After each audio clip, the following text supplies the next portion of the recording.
अलंकार के बारे में आप लोगों को बताने जा रहे हैं। अलंकार क्या है? अलंकार शब्द और अर्थ की शोभा को बढ़ाने वाले को ही अलंकार कहते हैं। जिस प्रकार मनुष्य सुंदर सुंदर वस्त्र व आभूषण धारण करके अपने शरीर की शोभा को बढ़ाता है, ठीक उसी प्रकार जो शब्दों को सुशोभित करता है वही अलंकार कहा जाता है। अलंकार के 3 भेद होते हैं। पहला शब्दालंकार, दूसरा अर्थालंकार और तीसरा उभयालंकार। शब्दालंकार, आइए बच्चों अब हम बताते हैं शब्दालंकार के बारे में। जहाँ केवल शब्दों के द्वारा चमत्कार उत्पन्न हो वही शब्दालंकार होता है। शब्दालंकार के 3 भेद होते हैं। पहला अनुप्रास अलंकार, दूसरा यमक अलंकार, तीसरा श्लेष अलंकार। अब हम आप लोगों को बताने जा रहे हैं अनुप्रास अलंकार के बारे में। जहाँ पर वर्णों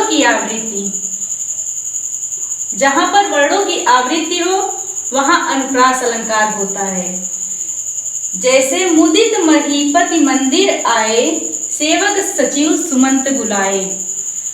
यहाँ पर एक ही वर्ण बार बार आए हैं। जैसे मुदित महीपति मंदिर में म का प्रयोग हुआ है, सेवक सचिव सुमंत में स का प्रयोग हुआ है।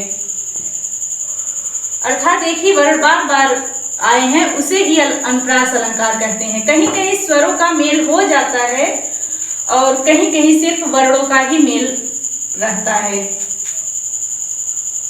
अब हम दूसरा जानते हैं यमक अलंकार के बारे में। तो बच्चों, जहाँ शब्दों की आवृत्ति बार बार हो किंतु अर्थ अलग अलग हो, उसे यमक अलंकार कहते हैं। जैसे कनक कनकते सौगुनी माँ दत्ता अधिकाय, उहि खाए बौरात नर इहि पाए बौराए। एक कनक का अर्थ सोना है और दूसरे कनक का अर्थ धतूरा है। जिस प्रकार धतूरा खाने से इंसान अपना मानसिक संतुलन खो बैठता है, ठीक उसी प्रकार सोना जिसके पास अधिक हो जाता है वह भी अपना मानसिक संतुलन खो देता है। अब हम बताते हैं श्लेष अलंकार के बारे में। जब पंक्ति में एक ही शब्द के अनेक अर्थ होते हैं तब वहाँ श्लेष अलंकार होता है। जैसे रहीमन पानी राखिए, बिन पानी सब सून, पानी गए न उबरे मोती, मोती मानस चून। एक पानी का अर्थ जल है, दूसरे पानी का अर्थ चमक है और यहाँ पर तीसरे पानी का प्रयोग प्रतिष्ठा के रूप में किया गया है।